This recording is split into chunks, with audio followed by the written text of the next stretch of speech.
This video brought to you by AwesomeCreatorAcademy.com, an online education platform for creatives and entrepreneurs who want to grow their brand and business. Don't forget to check out all the great resources at AwesomeCreatorAcademy.com. Hey everybody, this is Roberto Blake helping you create something awesome today. You guys will notice that we're doing something a little different today. Today, I'm going to be talking to you about my mobile video editing workflow for my 2017 MacBook Pro and how I edit my videos whenever I'm traveling or when I'm using this laptop instead of the custom PC build that I use with my desktop and my two monitors. You're going to see how I handle my equipment and what gear I'm using in order to do videos whenever I'm on the road.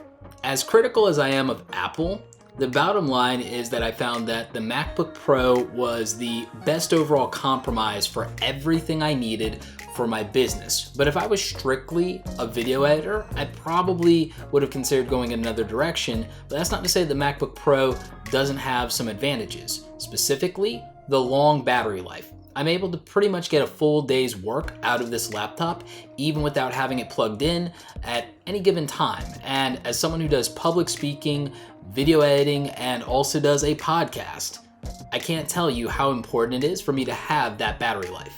Now, the MacBook Pro by itself isn't going to get the job done. There are other things that I really need when it comes to video editing, specifically because I use DSLR cameras like the Panasonic GH5 that I'm using to film right now, and I use other gear like my Sony cameras. That means SD cards are definitely what I'm using. And in order to do that on the MacBook Pro, of course, you have to be on that dongle life. So I have a USB-C type dongle here that gives me back two USB-C ports and also gives me two regular USB ports as well as an SD card slot that I can use. And that's something that is very important when you're doing video editing. Of course, more of my cameras have USB Type-C connectors now, and I could directly just plug those cameras into the MacBook Pro and transfer my footage that way. There's some people that think I'm nitpicking when I talk about that, but it's the workflow that as photographers and video producers we've always had. So that's just my personal preference. But what really matters overall when it comes to your video editing is how comfortable you are with the software, knowing your options by heart, and also what other third-party plugins and appliances or what other applications you're using in combination with it. I just find for that, Final Cut Pro is too limiting for me personally, and I like the power and the options that I get out of Adobe Premiere, and I can move faster in Adobe Premiere as an editor than most people can in Premiere Pro or Final Cut Pro just because of how used to it I am and because I've made my own custom shortcuts, presets, and I have my own style of editing. I also cannot stress enough that Adobe After Effects is overall the best motion graphics software out there. It's not the easiest to use, but is the thing that I'm good at and the thing that I prefer. It also lets me take advantage of a lot of templates that I get from places like Envato or from Storyblocks. Storyblocks is something I've been using since they were audio blocks, video blocks, and graphic stock. And so with all the After Effects templates they have, and that I've downloaded because I have that yearly subscription, I've been able to take advantage of that and jazz up the motion graphics for some of these videos every now and again. So for me, being able to do that stuff in After Effects, have it come directly into Adobe Premiere Pro, edit my audio in Adobe Audition, and know that if I really want to, I can even animate graphics that I designed myself in Photoshop across that workflow. It just makes practical sense in the same way that someone who has an iPhone usually prefers to use a Mac or other Apple products. I'm an Adobe guy, so for my software experience, that's my preference. It doesn't mean that Final Cut Pro isn't a good option, and sometimes I dabble with it when I'm not doing something that's dependent on, say, the Adobe ecosystem. If I'm just doing something quick for an edited Instagram video, Final Cut Pro is great because I can go ahead and take footage off of my iPhone, just use AirDrop, go into the Mac, go into Final Cut Pro, it's easy. This MacBook Pro is fully spec'd out. It is the 2017 MacBook Pro with Touch Bar. That said, storage was the one thing that I didn't max out on this, so I have half a terabyte. But my friends over at Samsung hooked me up, once again, with their latest SSD. This thing is incredibly tiny. It is perfect for everything that I do. This is the Samsung T5. Previously, a lot of you know that I'd been editing stuff and using the T3, and this still is an amazing portable drive. And if this is what's in your budget now, then I would say that still is viable even in 2018. However, they do have several improvements on speed and performance in the T5. So you just have to decide whether you want to see if you can pick up the T3 cheaper with a higher capacity. This one's 2 terabytes, or if you want to get something that is faster, even if you have to scale back on the size. The way that I use the Samsung T5 is I have a few files on here that I always need. Things like the graphics that appear at the beginning of my videos in terms of motion graphics, some of my background music, things like that, assets that I'm going to use all the time. But when I'm in the field, I usually transfer my files from my SD card slot to this, and this is what I'll end up working off of. This has a couple of specific reasons that I do it. For one thing, by having the footage on my SD card and on this SSD, that means I have redundancy. I have the file in 2 places, and I never format a card until I've produced the final video that I'm going to use from that footage. So that means that I have a backup. The footage is not going to be lost. And because I'm shooting with the Panasonic Lumix GH5, that means that I'm also mirroring on 2 SD card slots. So I have more than one backup of this footage because I've had too many incidents where the footage has just disappeared, evaporated, and put me behind on getting out content. So these are my portable working drives, and I just love how small and fast and portable they actually are. You can just put this in your pocket. It's great.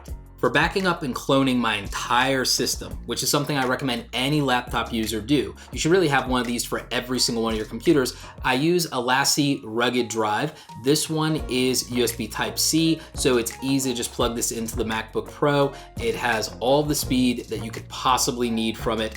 And again, it is durable, it is protected, and so I am very happy that I've made the investment in just backing up everything because it would be a tragedy to lose all of that hard work. If you're a video editor, you cannot spare any expense when it comes to these backups and to just making sure that everything is secure. So this is what I need in terms of that storage. When doing video editing, audio is something that's become a lot more important to me, especially lately. And so when I am doing recording and when I'm doing editing, I use the Sennheiser 380 HD Pros, and these are amazing headphones. For one thing, they're ridiculously comfortable. The quality is amazing, and unlike music headphones like Bose or Beats, these give me a clean signal in terms of the audio. So I have an actual great set of true monitoring headphones. These are professional headphones, and they're really affordable. But in my case, Sennheiser sent these over. Sennheiser, thanks for hooking me up. The other thing I like about these is for travel. They're great because I can just fold them up, and I do have a carry case for these. So I really dig that. Whenever I need to do some redubbing, if I mess something up and I really just need to record it over, I'm using my Blue Yeti microphone. This thing is great. It's USB, so I have the convenience of that versus an XLR cable and having to have a mixer with me. This just works, and I can control the gain and everything right here. I don't need an extra accessory for that. So that's really great. The build quality on this is tremendous. Like on a scale of 1 to 10, you do not want to get hit in the head with this. You do not want to drop this on your foot. That's how solid the build quality is. This is also great for my podcast, especially when I'm on the go. And it's also great for things like webinars and training style videos, screen recordings and tutorials. So this is actually helping me step up my audio game. So I'm really satisfied with this. I'm going to do its own review and a test for you guys, especially those of you who are trying to get into podcasting. This is definitely in my top recommended podcasting gear, especially for beginners. Whenever I need to do the thumbnails for my YouTube channel, I'm obviously using Photoshop, but when I need to cut myself out of backgrounds, I'm actually using a portable Wacom tablet. This one is one of the cheaper ones, and I got it because of the portability. I did recently have to order a wireless accessory for it. The wireless accessory kit is $40. This is the Intuos Pen and Touch, so this was I think less than $100, but it's just really annoying to me that I have to buy an extra accessory kit to make it truly wireless. But it's convenient enough to where I feel like that's something I just had to do.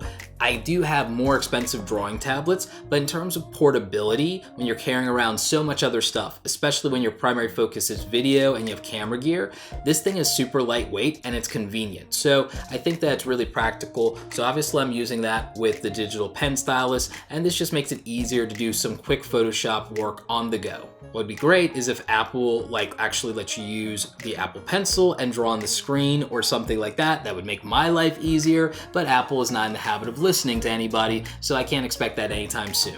I have a portable Bluetooth Logitech mouse. I almost never use this. Part of the reason is that the trackpad on the MacBook Pro, when it comes to video editing, when it comes to scrolling through stuff in Photoshop, actually is good enough. And so in my workflow, I just feel like the MacBook Pro, for all the belly aching that I do about it, really does get the job done, and it's efficient enough to work with. Even with all the added accessories that I use, it really is a practical work machine, and I feel very satisfied with it. I won't necessarily say it's the best laptop experience I've ever had, and I don't think it's the most powerful, but it is one of my favorite devices because it does allow me to get my work done when it comes to video editing. It can handle all the software that I need, whether that's using Adobe Premiere Pro or Final Cut Pro, or other apps like Camtasia and Wirecast that I use for tutorials, for screen recording, for doing live streams.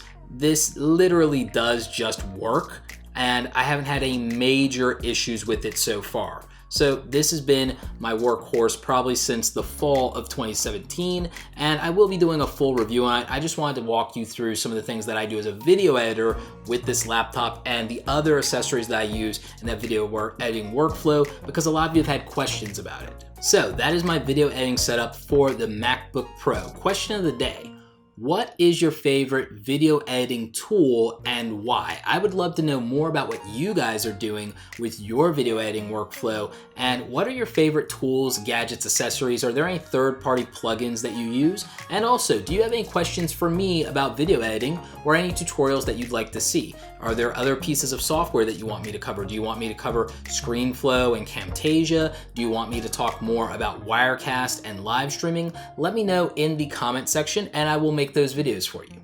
If you're a YouTube creator, don't forget, I made something just for you called the YouTube Starter Kit. It's over 100 Photoshop downloads that you can use to make YouTube channel artwork, YouTube thumbnails, end cards, and other graphics for your YouTube channel, and it's all at one price with unlimited updates. So you might want to grab that from awesomecreatoracademy.com. I'm going to drop a link for you guys in the description down below and in the info card up here.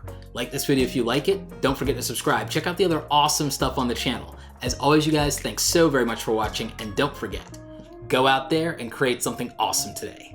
Take care.